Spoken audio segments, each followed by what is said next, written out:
नमस्कार, आप देख रहे हैं दूरदर्शन समाचार। आपके साथ मैं हूं पराक्रम सिंह शेखावत। बताएंगे आपको आज दिन भर से जुड़ी बड़ी और महत्वपूर्ण खबरें। समाचार की शुरुआत करेंगे सुर्खियों के साथ। प्रधानमंत्री मोदी ने इंडोनेशिया की संसद और प्रवासी भारतीयों को किया संबोधित। कहा, भारत विस्तारवाद नहीं विकासवाद का पक्षधर। इंडोनेशिया के राष्ट्रपति ने खुद को बताया प्रधानमंत्री मोदी का बड़ा प्रशंसक। कहा, भारतीय है मेरा डीएनए।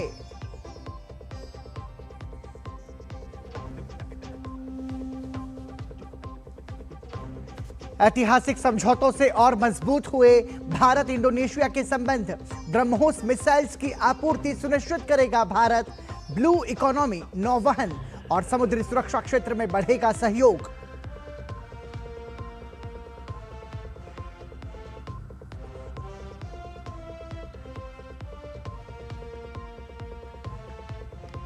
दिल्ली को प्रदूषण मुक्त और हरा भरा बनाने की दिशा में एक ऐतिहासिक शुरुआत। केंद्रीय मंत्री अमित शाह ने किया 70 लाख पौधारोपण अभियान का शुभारंभ। पर्यावरण अनुकूल यात्रा के लिए 300 नई इलेक्ट्रिक बसों की सौगात।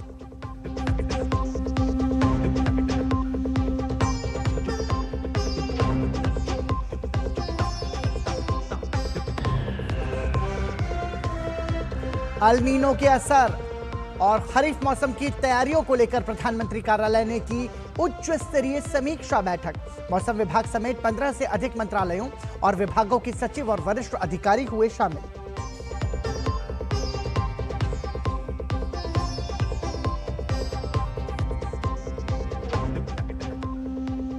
और अहमदाबाद धमाकों के गुनहगारों को नहीं मिली कोई राहत। अहमदाबाद सीरियल ब्लास्ट केस में हाईकोर्ट ने निचली अदालत के फैसले पर लगाई मुहर। हमले के 38 दोषियों की फांसी की सजा, 11 अन्य की उम्र कैद बरकरार।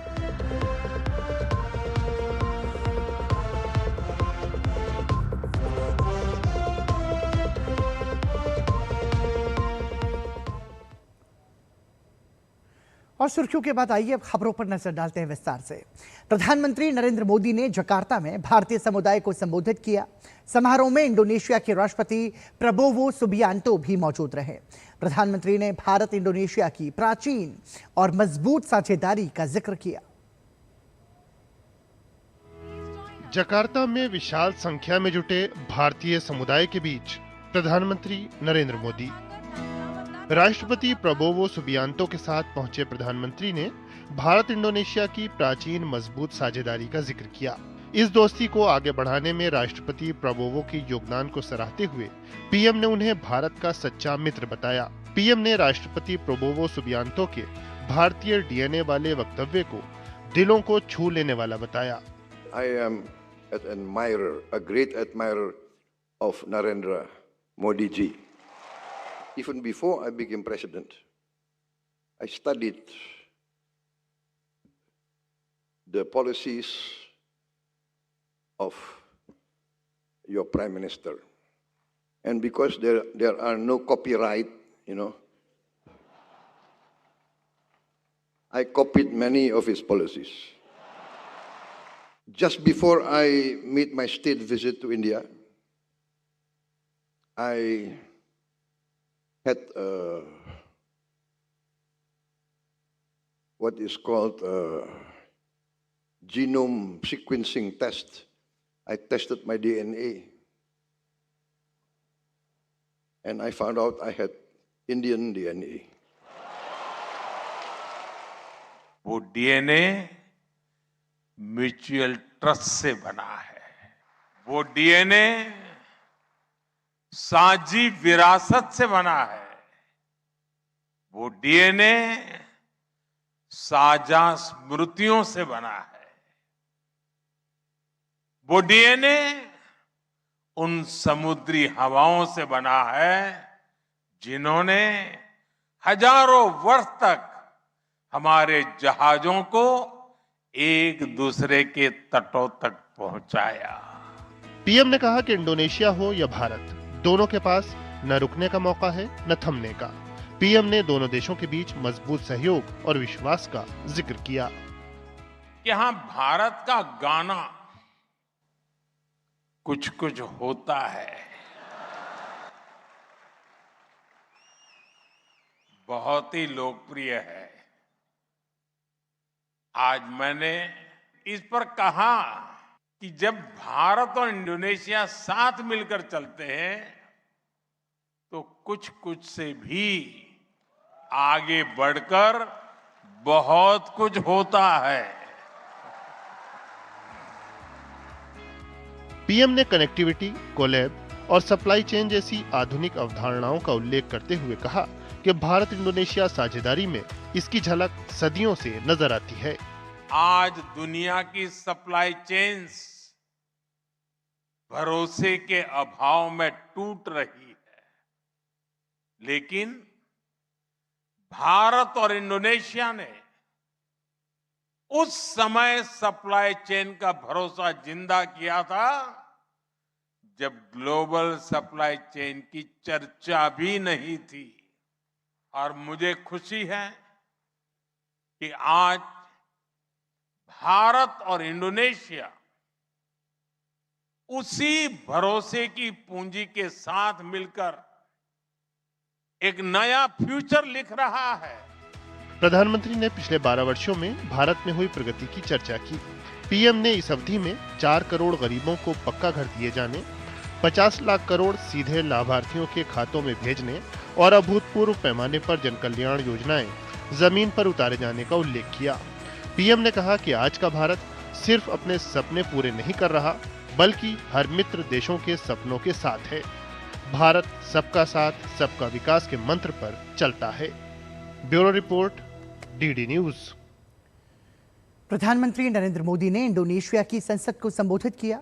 प्रधानमंत्री ने भारत इंडोनेशिया की मजबूत दोस्ती को रेखांकित किया। प्रधानमंत्री ने कहा कि भारत और इंडोनेशिया के बीच जो सद्भाव और विश्वास है, उसे हमें अपने नागरिकों के लिए नए अवसरों में बदलना है। इंडोनेशिया की संसद में किसी भारतीय प्रधानमंत्री का पहला संबोधन। भारत इंडोनेशिया के मजबूत रिश्तों को रेखांकित करते हुए पीएम ने लोकतंत्र जैसे साझा मूल्यों का जिक्र किया। साथ ही दोनों देशों के बीच हजारों वर्ष पुराने सभ्यतागत और समुद्री संबंधों का उल्लेख किया।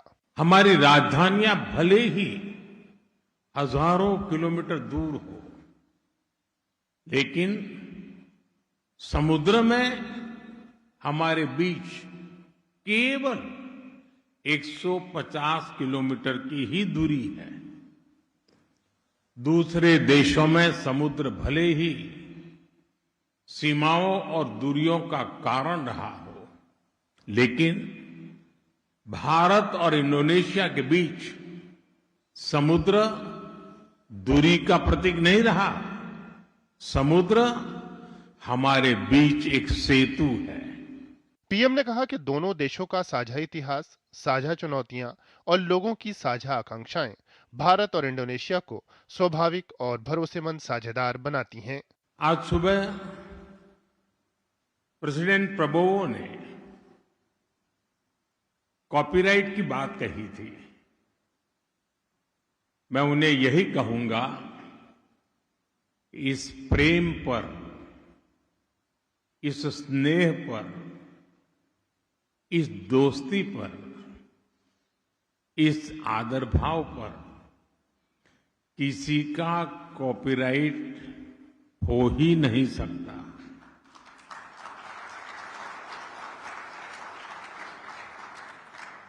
प्रेसिडेंट प्रबोवो से मेरी मित्रता कॉपीराइट की सारी सीमाओं से परे है। पीएम ने स्वतंत्र, खुले, समावेशी और नियमों पर आधारित हिंद प्रशांत क्षेत्र का समर्थन दोहराया। पीएम ने कहा कि आतंकवाद के खिलाफ लड़ाई में भारत इंडोनेशिया एकजुट हैं। पिछले वर्ष पहलगाम में जब जघन्य आतंकवादी हमला हुआ, इंडोनेशिया तब भारत के साथ मजबूती से खड़ा रहा। मैं इसके लिए राष्ट्रपति प्रबोवो और आप सभी का आभार व्यक्त करता हूं। हमारे दोनों देश काउंटर टेररिज्म पर जॉइंट वर्किंग ग्रुप के माध्यम से साथ काम कर रहे हैं। इंटेलिजेंस, साइबर थ्रेट्स आतंकी फंडिंग और डी रेडिकलाइजेशन, इन क्षेत्रों में हम और सहयोग बढ़ाकर दुनिया में शांतिवादी ताकतों को मजबूती दे सकते हैं। पीएम ने ग्लोबल साउथ देशों के सरोकारों के लिए मिलकर काम करने पर बल दिया।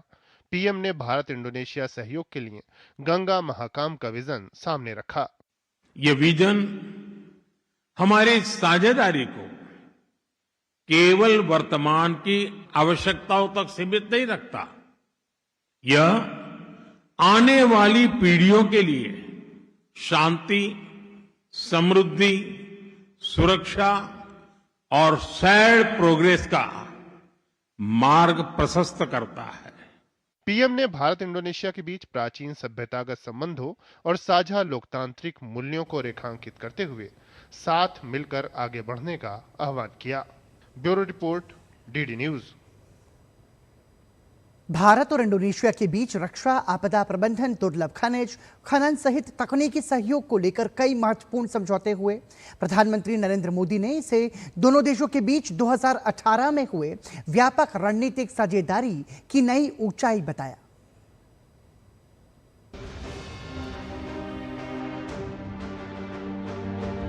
इंडोनेशिया यात्रा के दूसरे दिन प्रधानमंत्री नरेंद्र मोदी का भव्य औपचारिक स्वागत।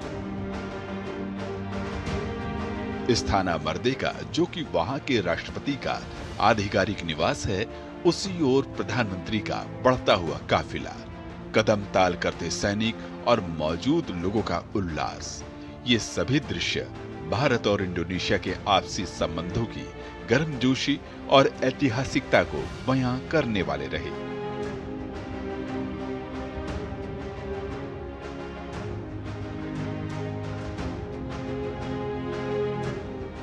Hormat senjata! इस्थाना मर्देका में प्रधानमंत्री मोदी को सशस्त्र बलों ने सलामी दी।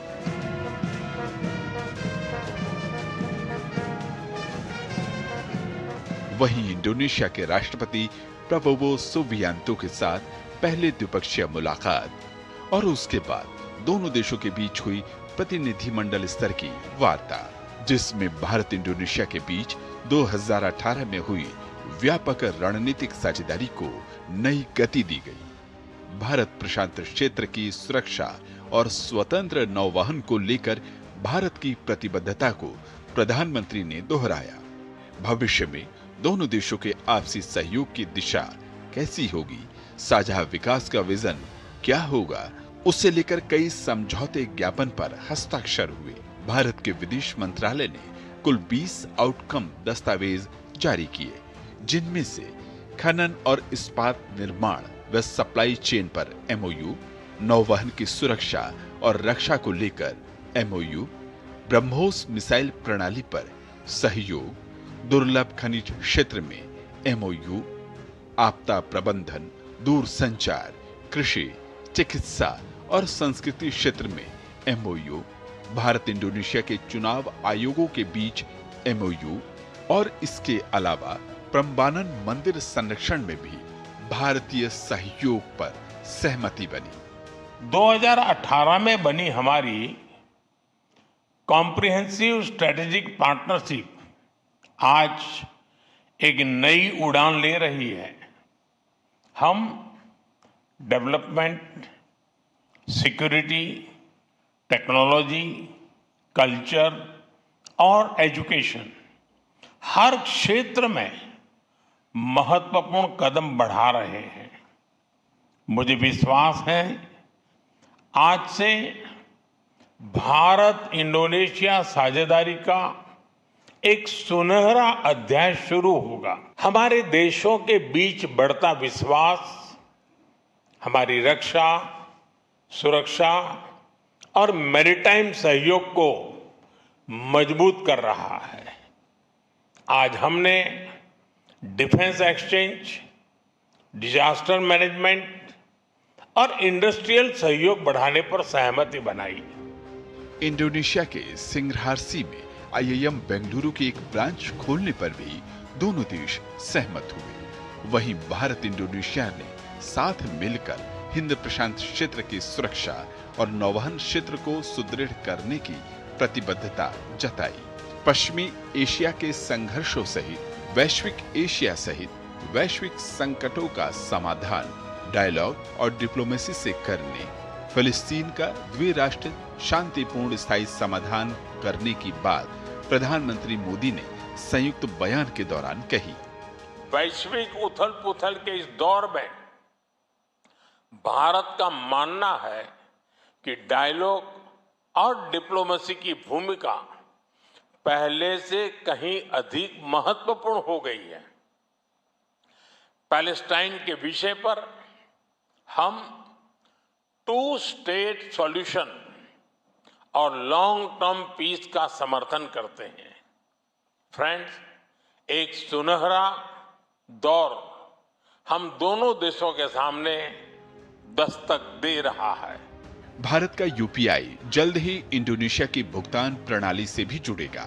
दोनों ही देश विशेष रूप से ब्लू इकोनॉमी, बंदरगाह विकास पर जोर दे रहे हैं। हिंद प्रशांत क्षेत्र में क्षेत्रफल के लिहाज से इंडोनेशिया सबसे बड़ा देश है।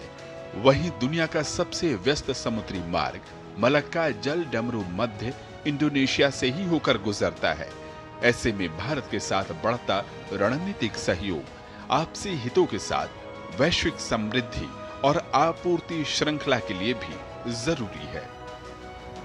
जकार्ता से आंचल गुलाटी के साथ ब्यूरो रिपोर्ट, डीडी न्यूज।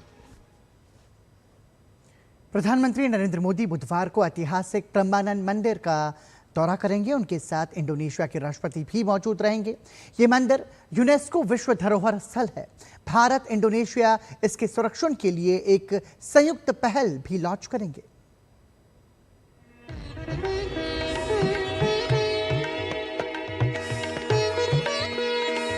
इन पत्थर की दीवारों और बारीक नक्काशियों में आस्था, इतिहास, संस्कृति और बेहतरीन वास्तुकला की कहानियां बिखरी हुई हैं। यह है प्रम्बानन मंदिर परिसर, जो इंडोनेशिया का सबसे बड़ा हिंदू मंदिर परिसर है। 9वीं सदी में बने इस मंदिर को यूनेस्को विश्व धरोहर स्थल का दर्जा हासिल है। प्रम्बानन का मुख्य परिसर हिंदू त्रिमूर्ति ब्रह्मा, विष्णु और शिव को समर्पित है। इसकी दीवारों पर रामायण के प्रसंगों को दर्शाती हुई सुंदर और बारीक नक्काशी देखने को मिलती है, जो भारत और इंडोनेशिया के बीच सदियों पुराने सांस्कृतिक संबंधों को दिखाती है। सदियों के भूकंप और समय के प्रभाव ने इन धरोहरों पर अपना असर छोड़ा है। यह इस बात की याद दिलाता है कि इस अनमोल सांस्कृतिक विरासत को आने वाली पीढ़ियों के लिए सुरक्षित रखने के लिए लगातार संरक्षण की जरूरत है। प्रधानमंत्री नरेंद्र मोदी की इंडोनेशिया यात्रा के दौरान दोनों देश प्रम्बानन मंदिर परिसर में संरक्षण कार्य पर सहयोग की पहल कर रहे हैं। राष्ट्रपति प्रबोवो के साथ मुझे योग्याकार्ता में प्रम्बानन मंदिर के कंजर्वेशन प्रोजेक्ट को लॉन्च करने का सौभाग्य मिलेगा। 1000 वर्ष से भी अधिक पुराना प्रम्बानन मंदिर भारत और इंडोनेशिया की साझा सांस्कृतिक विरासत का प्रतीक है। ये केवल एक प्राचीन स्मारक को संरक्षित करने की दिशा में उठाया गया कदम नहीं, बल्कि दोनों देशों की साझा प्रतिबद्धता को दिखाता है। प्रतिबद्धता ऐसी सांस्कृतिक विरासत की रक्षा करने की जो लोगों को आपस में जोड़े हुए है। समय बदला, सदियां बीत गई, पर रामायण की यह कथा प्रम्बानन की दीवारों पर आज भी जीवंत है। यही इस परिसर को भारत और इंडोनेशिया के साझा सांस्कृतिक संबंधों का एक अनूठा प्रतीक बनाती है। कैमरा पर्सन कुलदीप और आशीष के साथ Siddharth Bharadwaj, DD News, Indonesia. प्रधानमंत्री नरेंद्र मोदी की इंडोनेशिया यात्रा को लेकर वहां खासा उत्साह देखा जा रहा है। प्रधानमंत्री बुधवार को इंडोनेशिया के ऐतिहासिक प्रम्बानन मंदिर का दौरा करेंगे। इसे लेकर इंडोनेशिया की पर्यटन मंत्री ने कहा है कि ये दौरा दोनों देशों के पर्यटन संबंधों को और मजबूत करेगा। उन्होंने उम्मीद जताई कि प्रधानमंत्री मोदी की यात्रा से इंडोनेशिया खासकर योग्यकर्ता और प्रम्बानन मंदिर की पहचान भारतीय पर्यटकों के बीच और बढ़ेगी। I'm excited that Prime Minister Modi is in Indonesia to visit the President of Indonesia, and also he's going to visit Prambanan Temple tomorrow, and we will be there tomorrow to accompany the Prime Minister and the President. Indonesia and India has an MOU in tourism since 2000, and this visit is very special. I think it will boost the visibility of Indonesia and Yogyakarta, Prambanan to the Indian community or visitors, and I think this moment is very important for us. प्रधानमंत्री नरेंद्र मोदी ने घोषणा की है कि IIM Bengaluru Indonesia में अपना campus खोलेगा। प्रधानमंत्री ने यह ऐलान इंडोनेशिया के राष्ट्रपति के साथ जकार्ता में द्विपक्षीय बैठक के बाद किया। साझा वक्तव्य में प्रधानमंत्री ने कहा, यह कैंपस पूरे एशियन क्षेत्र के युवाओं के लिए बहुत ही लाभदायक होगा। प्रस्तावित कैंपस इंडोनेशिया के मलंग स्थित सिंघहासारी विशेष आर्थिक क्षेत्र में स्थापित किया जाएगा। इंडोनेशिया में प्रस्तावित कैंपस आईआईएमबी का पहला अंतर्राष्ट्रीय कैंपस होगा। इस कैंपस का पाठ्यक्रम भविष्य के लीडर्स को तैयार करने के लिए बनाया जाएगा। इनमें उभरते कारोबारी क्षेत्र के 5 प्रमुख पहलू वैश्विक आपूर्ति श्रृंखला, डिजिटल परिवर्तन, कृत्रिम बुद्धिमत्ता, जलवायु एवं स्थिरता और स्वास्थ्य प्रबंधन शामिल होंगे। ये भारत की उच्च शिक्षा व्यवस्था को अंतर्राष्ट्रीय स्तर पर ले जाने की दिशा में एक महत्वपूर्ण कदम है। भारत और इंडोनेशिया दोनों ही युवा ऊर्जा से भरे हुए देश हैं। हमारे युवाओं में टेक्नोलॉजी के प्रति स्वाभाविक रुझान है। हमें अपने युवाओं के बीच AI, telecom, digital public infrastructure जैसे क्षेत्रों में टेक्नोलॉजी सहयोग बढ़ाने के लिए आज एक अहम एग्रीमेंट किया है। हम दोनों देशों के बीच स्टार्टअप सहयोग को और गहरा करने पर भी सहमत हुए हैं। हम इंडोनेशिया में भारत के प्रतिष्ठित मैनेजमेंट इंस्टीट्यूट आईआईएम बेंगलुरु को उसका कैंपस खोलने के जा रहे हैं। इससे पूरे आसियान क्षेत्र के युवाओं को बहुत लाभ होगा। आईआईएम बेंगलुरु कैंपस इंडोनेशिया में स्थापित करने की प्रधानमंत्री की घोषणा का शिक्षा मंत्री धर्मेंद्र प्रधान ने स्वागत किया है। शिक्षा मंत्री ने कहा कि भारतीय शिक्षा प्रणाली के वैश्वीकरण के दृष्टिकोण से यह एक महत्वपूर्ण कदम है। बेंगलुरु आईआईएम वैश्विक स्तर पे ग्लोबल स्टैंडर्ड में क्यूएस रैंकिंग में 29th पोजीशन पे अभी है। एशिया की सूची में ये 5th नंबर पे है। इस प्रकार के एक महत्वपूर्ण इंस्टीट्यूट हमारी भारतीय ज्ञान परंपरा को, भारतीय शिक्षा प्रणाली को वैश्वीकरण करने में, इंटरनेशनलाइज करने में एक बहुत महत्वपूर्ण कदम है। इन दिनों में आईआईएम अहमदाबाद ने दुबई में अपना कैंपस खोला है। आईआईटी दिल्ली ने अबू धाबी में अपना कैंपस खोला है और आईआईटी मद्रास ने जांजिबार में अपना कैंपस खोला है। उस श्रेणी में ये 4th institute of national importance standard के इंस्टीट्यूट विदेश गया है। प्रधानमंत्री नरेंद्र मोदी को इंडोनेशिया के सर्वोच्च सम्मान Bintang Adipurna of the Republic of Indonesia प्रदान किया गया। इंडोनेशिया के राष्ट्रपति प्रबोवो सुबियांतो ने प्रधानमंत्री मोदी को यह पदक प्रदान किया। Bintang Adipurna of the Republic of Indonesia सम्मान उन व्यक्तियों को दिया जाता है जिन्होंने इंडोनेशिया की एकता, निरंतरता और समृद्धि के लिए असाधारण सेवा की है। प्रधानमंत्री नरेंद्र मोदी को विदेशी यात्राओं के दौरान इससे पहले भी कई पुरस्कारों से सम्मानित किया जा चुका है।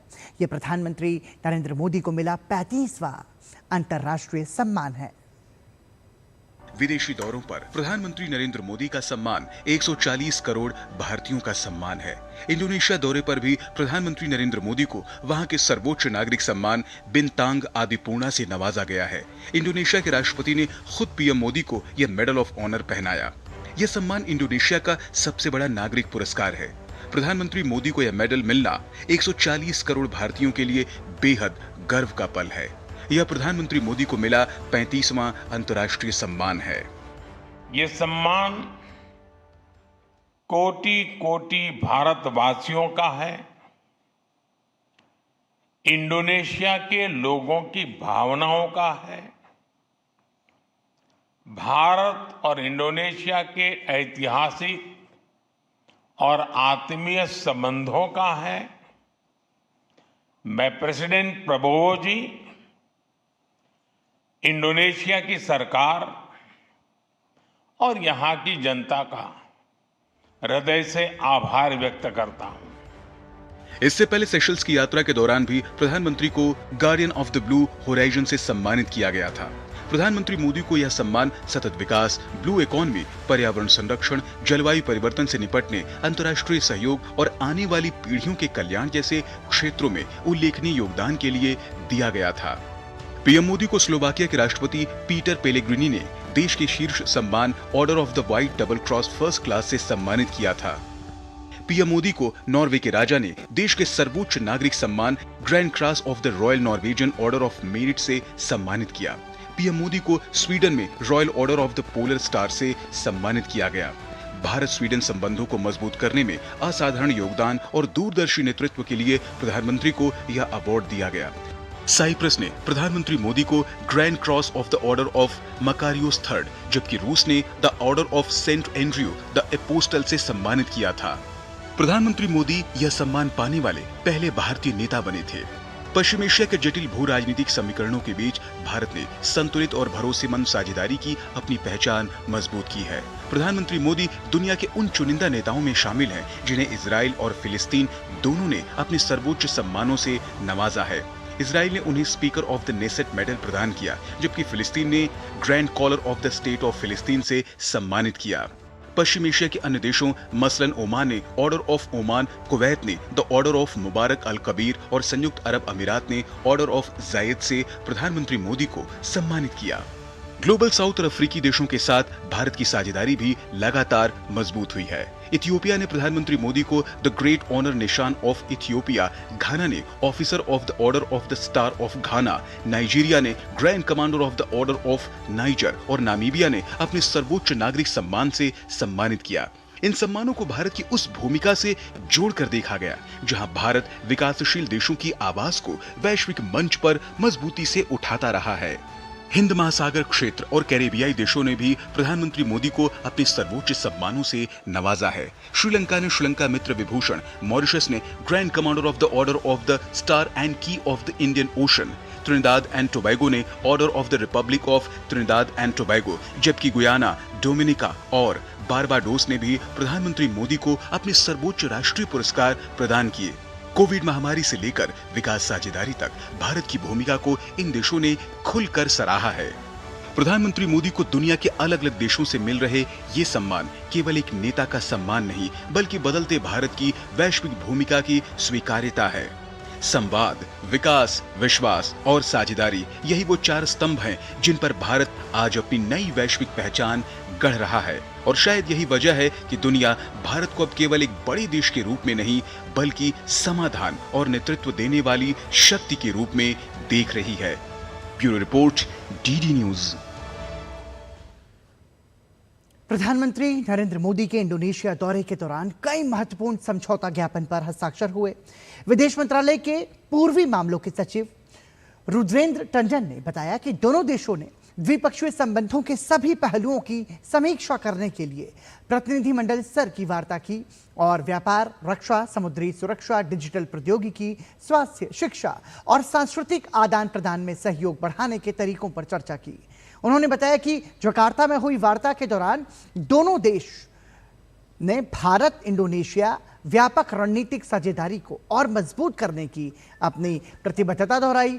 इस दौरान दोनों देशों के बीच रक्षा, महत्वपूर्ण खनिज, कृषि, इस्पात, समुद्री सहयोग और उभरती प्रौद्योगिकियों से संबंधित कई समझौता ज्ञापनों पर हस्ताक्षर हुए। इसके अलावा बदलते वैश्विक परिवेश में भारत और इंडोनेशिया अंतर्राष्ट्रीय स्तर पर अपनी आवाज बुलंद करने के लिए संयुक्त राष्ट्र के साथ साथ ब्रिक्स जैसे महत्वपूर्ण रणनीतिक बहुपक्षीय मंचों पर मिलकर काम करेंगे। 6 main areas that characterize our bilateral relations, starting from security and defense, maritime cooperation, the area of developing the people-to-people civilizational connect, the decision to actively share each other's development experience, because we are both very large countries. Our governments are involved in development work, getting our populations who are, who are afflicted by poverty out and giving them better quality of life. So there was a lot of exchange on that. There was also discussions on how India and Indonesia could collaborate at the international level to strengthen the voice of Global South, working at the UN, working in new formats like the BRICS, which have become very important in the changing global environment. प्रधानमंत्री नरेंद्र मोदी के नेतृत्व में दक्षिण पूर्व Asia में बसे 10 ASEAN देशों के साथ भारत के संबंधों में नई ऊर्जा आई है। इसी कड़ी में प्रधानमंत्री की इंडोनेशिया की 3 दिवसीय यात्रा से भी दोनों देशों के रिश्तों में सहयोग के नए रास्ते खुले हैं। आखिर क्यों है भारत और आसियान देशों के संबंध इतने खास? देखिए इस रिपोर्ट। बीते करीब एक दशक में भारत ने नेबरहुड फर्स्ट और एक्ट ईस्ट जैसी नीतियों के जरिए अपने पड़ोसी देशों के साथ रिश्तों को नई ऊंचाइयों पर पहुंचाया है। साथ ही प्रधानमंत्री नरेंद्र मोदी के नेतृत्व में भारत के करीबी पड़ोसी राष्ट्रों के अलावा आसियान सेंट्रलिटी जैसी पहल से दक्षिण पूर्व एशिया में बसे 10 आसियान देशों के साथ भी भारत का सहयोग लगातार मजबूत हुआ है। इसी कड़ी में प्रधानमंत्री मोदी की इंडोनेशिया की 3 दिवसीय यात्रा भी बेहद अहम साबित हो रही है। प्रधानमंत्री के इस दौरे से दोनों देशों के संबंधों को नई मजबूती मिली है। दरअसल विभिन्न द्विपक्षीय और वैश्विक मंचों पर आसियान देशों के साथ भारत लगातार समन्वय बनाए रखता है। इस दौरान भारत ने आसियान देशों के साथ रक्षा और सुरक्षा, तकनीक, व्यापार, निवेश जैसे विभिन्न क्षेत्रों में सहयोग को मजबूत किया है। आसियान समूह में ब्रुनेई, कंबोडिया, इंडोनेशिया, लाओ, Malaysia, Myanmar, Philippines, Singapore, Thailand और वियतनाम शामिल हैं। भारत ने 1992 में आसियान के साथ सेक्टोरल डायलॉग पार्टनर के रूप में जुड़ना शुरू किया था, जिसे वर्ष 2002 में शिखर सम्मेलन के स्तर पर अपग्रेड किया गया। भारत आसियान संबंधों के 30 साल पूरे होने के मौके पर 2022 को आसियान भारत फ्रेंडशिप ईयर के रूप में मनाया गया। साथ ही इस दौरान भारत आसियान संबंधों को व्यापक रणनीतिक साझेदारी के स्तर पर अपग्रेड किया गया।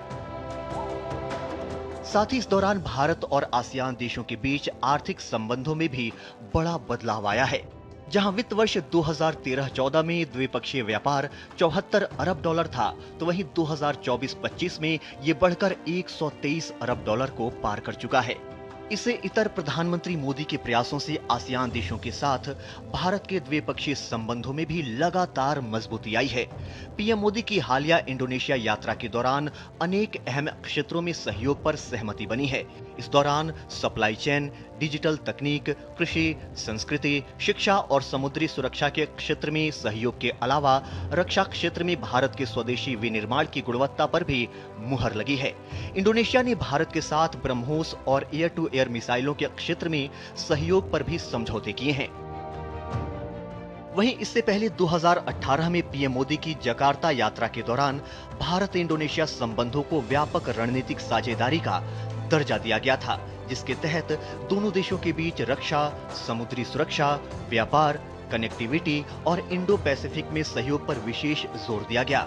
वहीं जनवरी 2025 में इंडोनेशिया के राष्ट्रपति प्रबोवो सुबियांतो को गणतंत्र दिवस समारोह में मुख्य अतिथि के रूप में आमंत्रित किया गया, जो दोनों देशों के बीच साझा प्रतिबद्धता का सटीक प्रतीक है।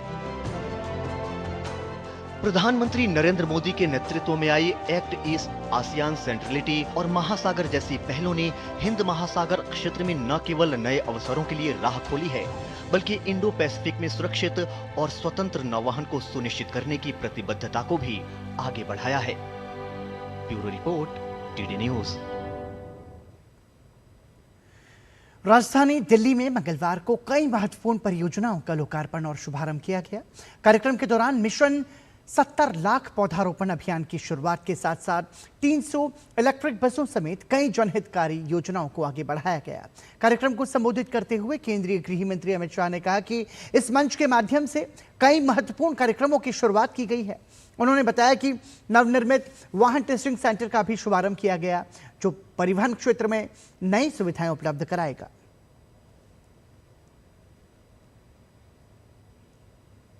कई सारे कार्यक्रम यहां पर एकत्रित तरीके से एक ही मंच से किए गए। हाई सिक्योरिटी प्रिजन नरेला का शिलान्यास किया गया, स्वचालित वाहन टेस्टिंग सेंटर का लोकार्पण किया गया, 3 नवनिर्मित डेपो का लोकार्पण किया गया, 300 इलेक्ट्रिक बसों के परिचालन का शुभारंभ किया गया और सबसे बड़ा जो आज के कार्यक्रम की आत्मा है, हमने रीच का पुनर्जीवन करने का, फिर से एक बार रीच को हरी करने का कार्यक्रम आज शुरू किया। नर्मदा नदी से जुड़ी सरदार सरोवर परियोजना के लागत साझाकरण और लंबित भुगतान को लेकर 4 राज्यों के बीच दशकों से चला आ रहा विवाद अब समाप्त हो गया है। नई दिल्ली में केंद्रीय गृह एवं सहकारिता मंत्री अमित शाह की मौजूदगी में महाराष्ट्र, गुजरात, राजस्थान और मध्य प्रदेश के बीच नर्मदा अवार्ड के तहत लंबित भुगतान के अंतिम निपटारे पर ऐतिहासिक समझौते पर हस्ताक्षर किए गए। इस अवसर पर केंद्रीय जल शक्ति मंत्री CR पाटिल, महाराष्ट्र के मुख्यमंत्री देवेंद्र फडणवीस, गुजरात के मुख्यमंत्री भूपेंद्र पटेल, राजस्थान के मुख्यमंत्री भजन लाल शर्मा और मध्य प्रदेश के मुख्यमंत्री डॉक्टर मोहन यादव भी मौजूद रहे। समझौते के तहत सरदार सरोवर परियोजना के निर्माण लागत से जुड़े लंबित वित्तीय दायित्वों का वन टाइम सेटलमेंट यानी एकमुश्त भुगतान के आधार पर अंतिम निपटारा किया गया है। केंद्रीय गृह मंत्री अमित शाह ने कहा कि प्रधानमंत्री नरेंद्र मोदी के नेतृत्व में जल सुरक्षा को मजबूत करने और जल क्षेत्र में सहकारी संघवाद को बढ़ावा देने के लिए कई ऐतिहासिक कदम उठाए गए हैं। उन्होंने कहा कि अनेक राज्यों में डबल इंजन सरकार बनने के बाद राज्यों के बीच समन्वय बढ़ा है, राजनीतिक मतभेद कम हुए हैं और वर्षों से लंबित अंतर्राज्यीय विवाद तेजी से सुलझ रहे हैं। गृह मंत्री अमित शाह ने कहा कि सरदार सरोवर परियोजना से विशेष रूप से मध्य प्रदेश, गुजरात और राजस्थान को व्यापक लाभ मिला है। उन्होंने कहा कि राजस्थान में जहां जहां नर्मदा का पानी पहुंचा, वहां किसानों की तकदीर बदली, खेती समृद्ध हुई और जमीन का मूल्य भी बढ़ा। गृह मंत्री ने कहा कि केंद्र सरकार जल बंटवारे और जल प्रबंधन से जुड़े विवादों को प्राथमिकता के आधार पर सुलझा रही है। उन्होंने हाल ही में राजस्थान हरियाणा जल विवाद, किसाऊ बांध परियोजना और अब नर्मदा समझौते का उल्लेख करते हुए इन्हें सहकारी संघवाद के स्वर्णिम उदाहरण बताया। गृह मंत्री अमित शाह ने कहा कि पानी किसी एक राज्य का नहीं बल्कि पूरे देश की अमूल्य संपदा है। चाहे पानी का उपयोग देश के किसी भी हिस्से में हो, उससे लाभ आखिरकार एक भारतीय को ही मिलता है। उन्होंने कहा कि पड़ोसी राज्यों की समृद्धि भी पूरे देश के विकास में योगदान देती है। इसलिए राष्ट्रीय हित को सर्वोपरि रखते हुए सभी लंबित विवादों का समाधान संवाद और सहमति से किया जाना चाहिए।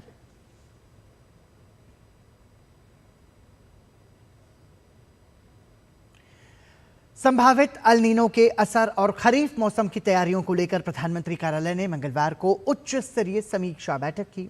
प्रधानमंत्री के प्रधान सचिव डॉक्टर PK मिश्र की अध्यक्षता में हुई इस बैठक में कृषि, बिजली, स्वास्थ्य, ग्रामीण विकास, आर्थिक मामलों, उपभोक्ता मामलों, जल संसाधन, मौसम विभाग समेत 15 से अधिक मंत्रालयों और विभागों के सचिव तथा वरिष्ठ अधिकारी शामिल हुए।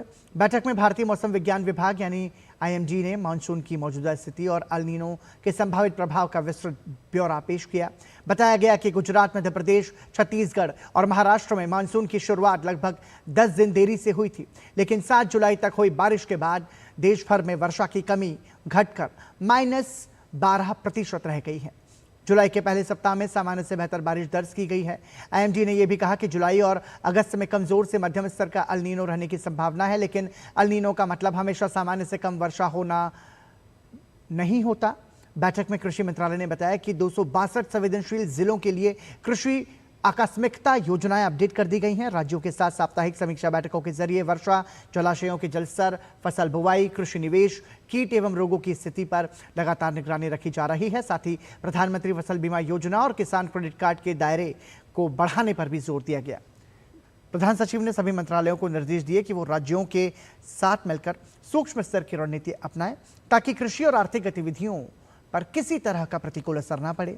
संवेदनशील क्षेत्रों में पीने की पानी, पशुओं के चारे, आवश्यक खाद्य वस्तुओं, उर्वरकों और जलाशयों के बेहतर प्रबंधन को सर्वोच्च प्राथमिकता देने को कहा गया। बैठक में यह भी निर्देश दिया गया कि गर्मी, उमस और डेंगू जैसी मौसमी चुनौतियों से निपटने के लिए स्वास्थ्य संबंधी एडवाइजरी प्रभावी ढंग से लोगों तक पहुंचाई जाए। साथ ही सभी मंत्रालयों को राज्यों के साथ बेहतर समन्वय बनाकर स्थिति पर लगातार नजर रखने और जरूरत पड़ने पर तत्काल राहत और सुधारात्मक कदम उठाने के निर्देश दिए गए।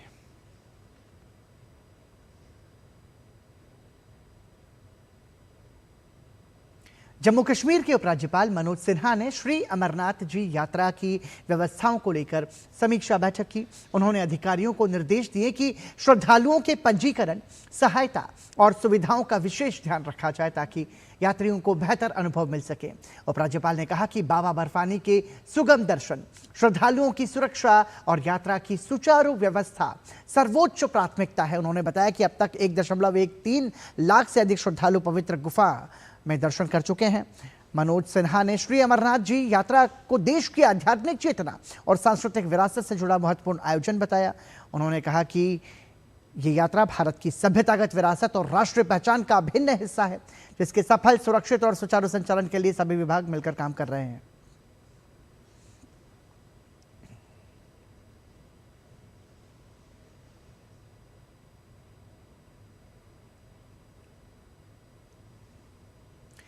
राजस्थान के सीकर जिले से जुड़े खाटू श्याम धाम के प्रतिनिधि मंडल ने पूर्व सांसद स्वामी सुमेधानंद सरस्वती के साथ रेल मंत्री अश्विनी वैष्णव से मुलाकात की।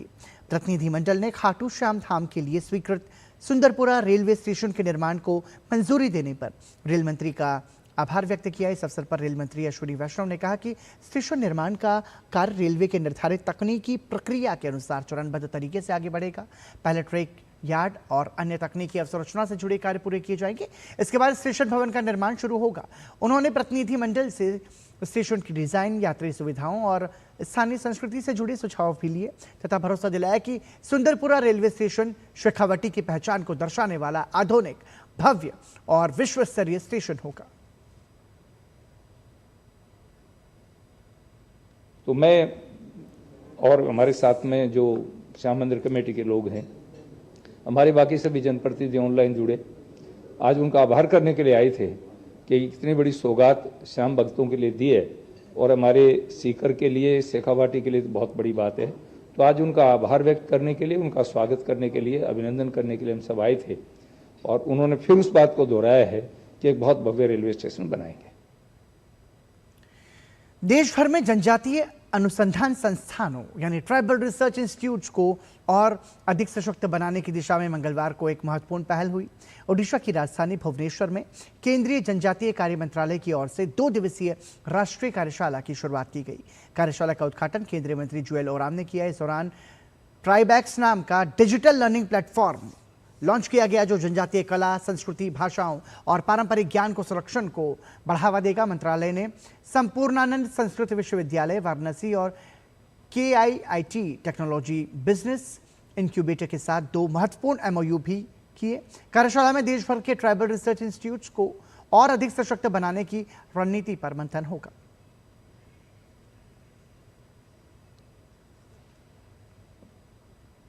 डॉक्यूमेंटेशन करना, बहुत सारे ट्रैवल नॉलेज के बारे में, हर्ब्स के बारे में और बाकी कल्चर एवं भाषा जो है हम लोग डायलेक्ट, ये सबको बचाए रखने के लिए मंत्रालय का कोशिश है। बहुत सारे रिसर्च स्कॉलर और बहुत सारे ट्रैवल के ऊपर में नॉलेज रखने वाले व्यक्ति लोग हैं, तो आपस में विचार विमर्श होगा, विचार विनिमय होगा और इसमें से जो रिकमेंडेशन होगा हम उसको कार्रवाई करें। नई दिल्ली के संसद भवन परिसर में विश्वविद्यालयों और महाविद्यालयों के लिए आयोजित 17वीं राष्ट्रीय युवा संसद प्रतियोगिता 2024-25 का पुरस्कार वितरण समारोह हुआ। समारोह की अध्यक्षता केंद्रीय राज्य मंत्री अर्जुन राम मेघवाल ने की और उत्कृष्ट प्रदर्शन करने वाले विश्वविद्यालयों, महाविद्यालयों और छात्रों को सम्मानित किया। प्रतियोगिता में कश्मीर विश्वविद्यालय ने राष्ट्रीय स्तर पर पहला स्थान हासिल किया और उसे प्रतिष्ठित Atal Bihari Vajpayee running parliamentary shield प्रदान की गई। इस मौके पर कश्मीर विश्वविद्यालय के छात्रों ने अपनी युवा संसद की बैठक का पुनः प्रदर्शन भी किया। संसदीय कार्य मंत्रालय पिछले 29 वर्षों से युवा संसद प्रतियोगिताओं का आयोजन कर रहा है। इस बार 51 विश्वविद्यालयों और महाविद्यालयों ने प्रतियोगिता में हिस्सा लिया। इस योजना का उद्देश्य युवाओं में लोकतांत्रिक मूल्यों, आत्मविश्वास, नेतृत्व क्षमता, विचारों की निष्पक्ष अभिव्यक्ति और संसद की कार्यप्रणाली की समझ विकसित करना है। हम मीडिया की ऑटोनॉमी में कोई इंटरफेरेंस नहीं करना चाहते और सेल्फ रेगुलेशन के नाते उनको डेवलप होना देना चाहते हैं। यही हमारा लोकतंत्र है जी। हमारी भी यही पॉलिसी है गवर्नमेंट की कि मीडिया एक फोर्थ पिलर है, उसका रेगुलेशन का सिस्टम सेल्फ रेगुलेशन है, गवर्नमेंट कोई रेगुलेशन नहीं करती है। बहुत चीज़ें सीखी, पता चला स्पीकर कैसे बात करता है, तरीका क्या होता है, कैसे उठना है, कैसे बैठना है, किस अदा से उठना है, किस तरीके में उठना है। हमारे पार्लियामेंट्री अफेयर्स के जो मंत्री जी हैं किरण रिजिजू जी, वो जब यूनिवर्सिटी ऑफ कश्मीर पहुंचे थे तो उसके बाद ही हमारे ये जो पार्लियामेंट के लिए प्रैक्टिस की शुरू हुई थी। आज 1.5 साल हो गया है और वो जो मेहनत है हमारी वो रंग लाई है। 1.5 साल लगा है इस कुंदन को तपने में, फिर जाके ये सोना बना है और आज जो आपने देखा है तो काफ़ी खुशी महसूस होती है कि दुनिया के सबसे बड़े लोकतंत्र में आके आप परफॉर्म करें, लोग आपको देखें। जम्मू कश्मीर पिछले कई सालों से जिन हालात से गुजर रहा था, तो ये चीज़ इम्पोर्टेंट है कि कश्मीरी यूथ मेन स्ट्रीम में आके खासकर रेस्ट ऑफ द कंट्री के साथ कनेक्ट हो जाए। Basically this is the bridge which minister of parliamentary affairs they have build to connect rest of the country with Jammu and Kashmir and Jammu and Kashmir with the country. Ram Mandir दान प्रकरण में उत्तर प्रदेश के मुख्यमंत्री योगी आदित्यनाथ ने विपक्ष पर निशाना साधा है। उन्होंने कहा कि राम जन्मभूमि ट्रस्ट ने खुद निष्पक्ष जांच के लिए एसआईटी गठित करने का अनुरोध किया था ताकि सच्चाई सामने आ सके। मुख्यमंत्री योगी आदित्यनाथ ने आरोप लगाया कि एसआईटी गठन से पहले विपक्ष इसकी मांग कर रहा था, लेकिन जांच शुरू होने के बाद नई मांगें उठाई जाने लगी। उन्होंने कहा कि अयोध्या को बदनाम करने की समाजवादी पार्टी और कांग्रेस ने मुहिम चला रखी है। मुख्यमंत्री ने विपक्ष के आस्था वाले बयानों पर सवाल उठाते हुए कहा कि जिन लोगों का अतीत राम भक्तों के विरोध से जुड़ा रहा है वो अब आस्था की बात कर रहे हैं। श्री राम जन्मभूमि में घटना घटित हुई, ट्रस्ट ने बड़ी विनम्रता के साथ उत्तर प्रदेश सरकार को लिखा कि ट्रस्ट में ऐसी घटना घटित हुई है। समाचार पत्रों में मीडिया के माध्यम से कुछ चीजें, कतिपय चीजें सामने आ रही हैं।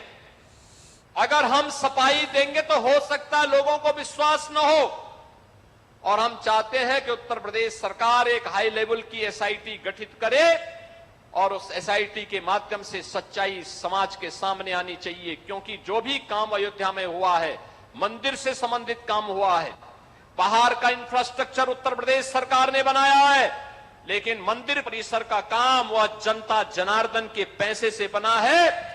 और इसकी जांच अगर एक स्वतंत्र एसआईटी से आप करवा देते तो अच्छा होता। हमने तत्काल एक एसआईटी गठित की। एसआईटी जब तक गठित नहीं हो रही थी तब तक समाजवादी पार्टी, कांग्रेस और अन्य सेकुलर दल कहते थे कि एसआईटी गठित होनी चाहिए। हमने गठित कर दी, फिर उन्होंने दूसरी डिमांड करनी शुरू कर दी। और उसके बाद पिछले 1 महीने से हम सबके पावन धाम अयोध्या को बदनाम करने के लिए समाजवादी पार्टी और कांग्रेस ने कैसे मुहिम चला रखी है। अयोध्या के श्री राम जन्मभूमि मंदिर के दान प्रकरण को लेकर उठे विवाद के बीच श्री राम जन्मभूमि तीर्थ क्षेत्र ट्रस्ट के पूर्व महासचिव चंपत राय ने राम भक्तों के नाम एक खुला पत्र जारी किया है। 6 जुलाई को अयोध्या से जारी इस पत्र में उन्होंने अपने ऊपर लगाए गए आरोपों को निराधार बताते हुए कहा है कि पिछले कुछ दिनों से सोशल मीडिया और अन्य माध्यमों पर से उनके खिलाफ अनेक प्रकार की चर्चाएं और आरोप लगाए जा रहे हैं। उन्होंने कहा कि अब तक उन्होंने इन आरोपों पर मौन बनाए रखा था। पत्र में चंपत राय ने खुलासा किया है कि जुलाई माह की समीक्षा बैठक में एसआईटी की प्रारंभिक जांच रिपोर्ट प्रस्तुत की गई थी। उन्होंने कहा कि यह रिपोर्ट परम गोपनीय थी, लेकिन इसके बावजूद ये सार्वजनिक हो गई।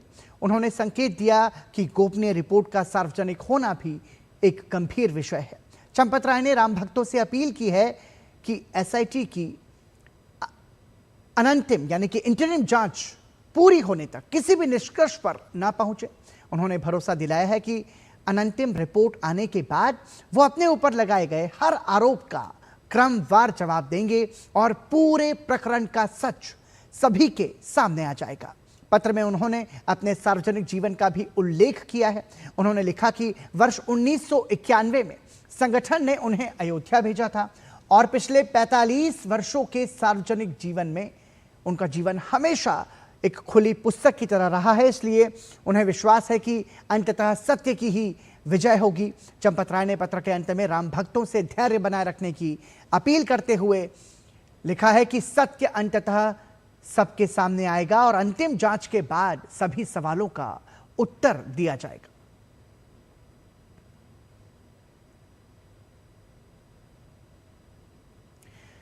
राम मंदिर चढ़ावा चोरी गबन मामले में श्री राम जन्मभूमि तीर्थ क्षेत्र ट्रस्ट के कोषाध्यक्ष स्वामी गोविंद देव गिरी जी महाराज ने डीडी न्यूज के संवाददाता विकास सिंह से खास बातचीत की।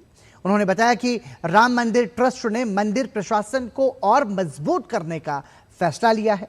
ट्रस्ट ने कहा कि पेशेवर और अनुशासित व्यवस्था के लिए अनुभवी सीए सीईओ की नियुक्ति की जाएगी। इसके लिए कमेटी 3 नामों का चयन करेगी, जिनमें से एक व्यक्ति का अंतिम चयन होगा। उन्होंने कहा कि अपराधियों को सजा मिलनी चाहिए। राम मंदिर से जुड़ी 2800 से अधिक वस्तुएं, जिनमें आभूषण, मूर्तियां, उपहार और धार्मिक ग्रंथ शामिल हैं, सुरक्षित रखी गई हैं और उनका पूरा रिकॉर्ड तैयार किया गया है। हमारे साथ बातचीत करने के लिए गोविंद गिरी जी मौजूद हैं। कल बैठक में क्या जो निर्णय लिए गए हैं, आने वाले समय में ऐसे कोई प्रश्न चिन्ह न लगे, क्या बदलाव किए गए हैं? हम लोगों को अब सावधान हो जाना चाहिए। पहले ही हो जाना चाहिए था, लेकिन अब तो भी हो ही जाना चाहिए। ये निश्चय ट्रस्ट ने किया है और इसके लिए यह काम ब्यूरोक्रेटिक डिसिप्लिन के साथ, प्रोफेशनल पद्धति के साथ और कठोर अनुशासन के साथ करने वाले किसी सीईओ का काम होता है। अब कमेटी करेगी, चयन कर रही है। अब कमेटी 3 लोगों का चयन करेगी। उन 3 लोगों में से हम किसी का चयन करेंगे, ऐसा है। न्याय होगा, क्योंकि जो घटना हुई है ये साधारण मंदिर नहीं है, 500 वर्षों की बाद की संघर्ष के बाद बना है। बिल्कुल ठीक बात है। न्याय होगा, न्याय होना चाहिए और जो अपराधी है उनको दंड भी मिलना चाहिए, क्योंकि ये अत्यंत गहरी चोट उन्होंने सारे राम भक्तों के अंतःकरण पर की है। ये प्रहार राम जी के ऊपर लोगों की जो श्रद्धा है, उस श्रद्धा के ऊपर प्रहार है। इसलिए ये सब होना तो चाहिए, लेकिन साथ साथ इससे इतना प्रभावित नहीं हो जाना चाहिए कि हिंदू समाज में फूट निर्माण हो जाए, राम भक्तों में बिखराव निर्माण हो जाए, अथवा हमारा राम मंदिर के लिए जो श्रद्धा भाव है उसमें कमी आ जाए। ऐसा हम होने देंगे नहीं। कितनी कितनी बड़ी बड़ी बातें लोगों के सामने लाई गई और बार बार दिखा करके उभारा गया। हम लोगों ने यहाँ पर सारी बातों का पूरा रजिस्टर रखा हुआ है। सारी वस्तुएं एक जगह तो डिस्प्ले नहीं की जा सकती, राम मंदिर में तो नहीं रखी जा सकती, और इसलिए इस प्रकार की 2800 से अधिक वस्तुएं, जिनमें आभूषण हैं, मूर्तियां हैं, उपहार की अनेक चीजें हैं, ये ग्रंथ और ये काकभूषण जैसे हैं, ऐसी 2800 से अधिक वस्तुएं हैं, उनको सुरक्षित रखा गया है। उनका रजिस्टर हमने कल प्रेस को दिखाया। तो तमाम सारी अफवाहें भी फैलाई गई इस दौर में, तो गोविंद गिरी जी का कहना है कि अफवाहें हैं ये और न्याय होगा। उम्मीद है सबको, राम भक्त लोग आस्था रखें, विश्वास रखें। कैमरामैन निर्मल के साथ विकास सिंह, डीडी न्यूज, अयोध्या। इसी के साथ समाचार में आज के लिए इतना ही। दीजिए अनुमति। नमस्कार।